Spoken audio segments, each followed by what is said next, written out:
All right, we are on episode 28 as we continue to go down Roger's past. And if you're new, Roger is in his 100th year here on Earth, and he's been sharing a lot of his years of wisdom and stories with us. Roger, one of the things that we wanted to talk a little bit more about was the great grandchildren that you have. Yes, important part of my life. I had three children, which I talked about in previous episodes. I had Greg, followed by Diane, followed by Brenda. And Greg and Diane were married, and they each had three children. Brenda didn't have any children, so I had six grandchildren, five grandsons, and one granddaughter. And this group of six grandsons or grandchildren produced 17 great grandchildren. Now, Greg had,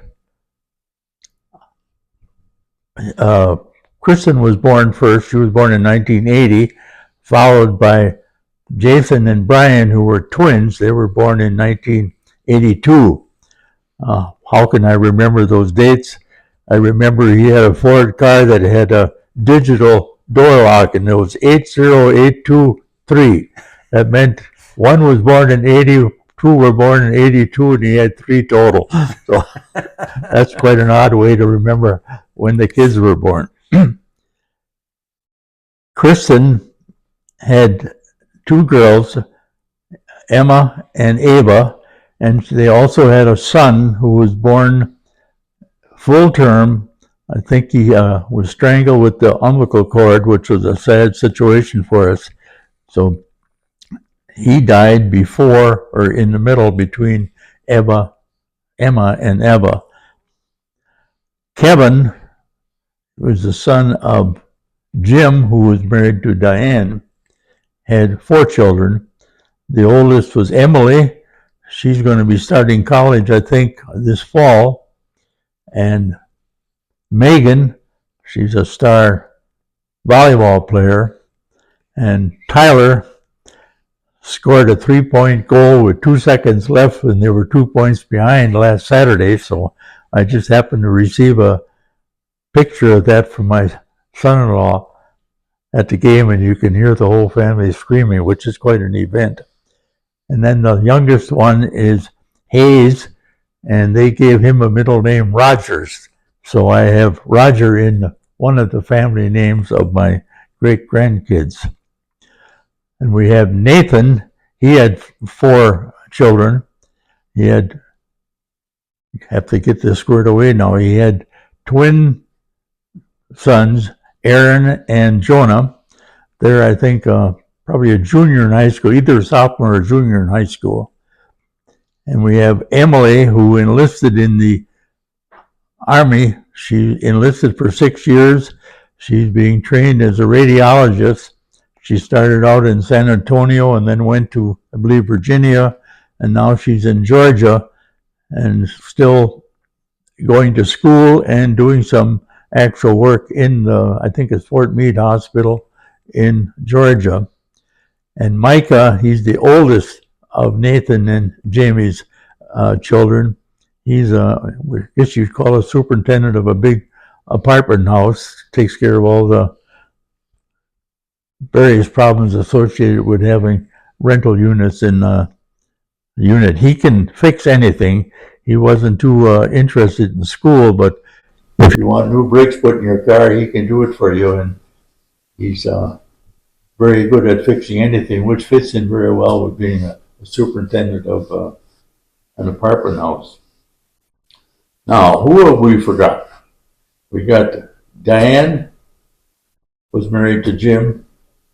They had Tim. I forgot Tim. Tim is the youngest. He has three grandchildren. He has Boston and Remy and John. So now, how many kids have we got? If we got 17, I better not forget anybody. I took care of Diane's four boys. I took care of Christian's two kids. And I took care of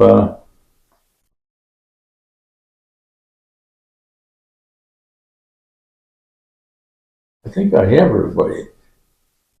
Seems like that we've been through that 17 pretty fast. So it's Kevin's kids, we got Nathan's kids, we got Tim's kids. Oh, I forgot Brian. Brian and Jason, the twins. Brian, twin brother of Jason, has two boys. Names are Nolan and Bennett. I think they're like maybe 6 and 10. And Jason has two boys, Sam and Peter. Sam is, I think he's 12. He's a soccer player and baseball player and knows every player on every team basically. So I think that takes care of it. That's 17. If I didn't hit all 17, I'm in deep trouble. It's hard when you're 100 and when you have 17 great grandchildren to remember all. But if I got Kevin, Tim, and Nathan, and I got Greg, and I got Kristen. I think I got everybody. Woe is me if I haven't. So they're all doing well. They're all healthy. My biggest regret is I'm not close enough to see their participation in soccer games and so forth. And Jason has been good. Pete's a pretty good soccer player, and they've had tournaments in Neenah, so Jason would call me up. He said, Grandpa, we'll pick you up at your place. We'll bring you down to Neenah. We'll have lawn chairs with you. You won't have far to walk. You can watch the first of the series, and then we'll have lunch, and we'll bring you back, and then we'll go back to Neenah and see the other half. So that's been real nice, but it's you'd like to participate a little bit more. And since I don't drive, you're beholden to somebody else to take you to the events, but it's been good, and they're doing well in school. And Emily has a big problem, not a big problem, she has a big decision to make where she's going to go to college, but I think she's made that decision. They don't call on Grandpa too much because there's a couple errors between me and the kids. So. Okay, I think I have everybody now. Great grandkids are an important part of my life because I lost all my children. It's kind of amazing. I had 3 kids and I lost all of those. The spouses are still living. And that's been a big void in my life to lose my 3 kids. But great grandkids have done a good job of filling up the void.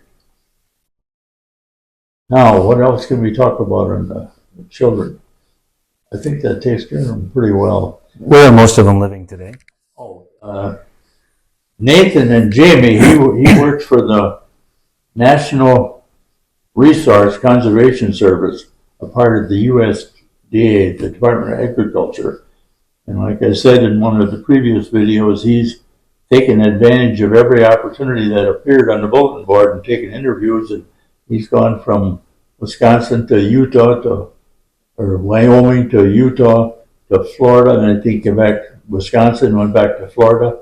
And then an opening came up for the head job in Wisconsin and Kentucky for the National Resource Conservation Supervisor for that state, for those states. Each state has a conservation supervisor. And he took the interview and he passed for both of them, but they said they would rather have him in Wisconsin, which was nice. So Jamie came up here and bought a house, found a school for the kids, and they've been up here now just maybe 6 months or 8 months, and he's the head supervisor for the state of Wisconsin.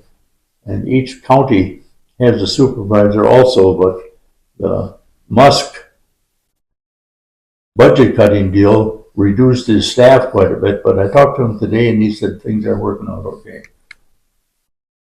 And where the other ones, Tim is an architect. I think I mentioned that before, and he decided he wanted to be a policeman, so he's now a detective for the Waukesha Police Department and lives in a small town outside of Oconomowoc. And Kevin lives in Brookfield, Wisconsin, and Kristen lives in Milwaukee.